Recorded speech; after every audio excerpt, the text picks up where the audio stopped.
কক্সবাজারে এমন একটা রুমে থাকতে পারবেন জনপ্রতি মাত্র ৩৭৫০ টাকায়, যেই রুম থেকে শুয়ে শুয়ে দেখা যায় সমুদ্র, আর রুমের সামনেই পুরো বিচটাই প্রাইভেট, মানে আশেপাশে তাকালেও কাউকে দেখতে পারবেন না, শুধুমাত্র এইখানের গেস্ট বাদে। আর এই সময় কক্সবাজারের সমুদ্রের রূপ ভয়ঙ্কর লেভেলের সুন্দর, কখনো বৃষ্টি, কখনো সমুদ্রের উত্তাল ঢেউয়ের গর্জন। মানে আপনি এখন যদি কক্সবাজার ট্রিপে না আসেন তাহলে অনেক কিছুই মিস করবেন। এবং যারা কোলাহল থেকে দূরে কোথাও থাকতে চান, নিরিবিলি একটা জায়গায়, কলাতলি বা সুগন্ধা থেকে ক্রাউডেড কম যেখানে, তাহলে তাদের জন্য এই জায়গাটা হবে একদম পারফেক্ট।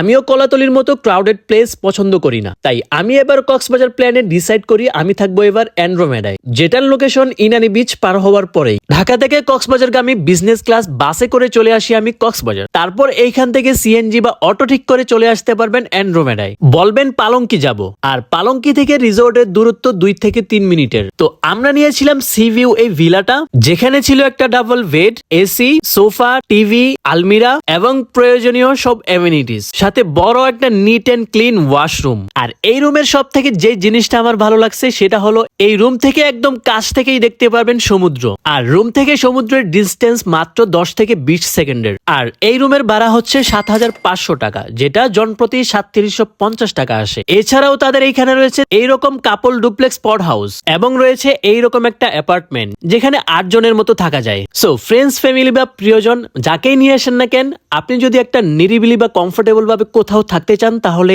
এই জায়গাটা হবে আপনার জন্য একদম পারফেক্ট। সো কাদেরকে নিয়ে আসতেছেন তাদেরকে এখনই মেনশন দিয়ে প্ল্যান করে ফেলুন। So that's all for today. Thanks for watching.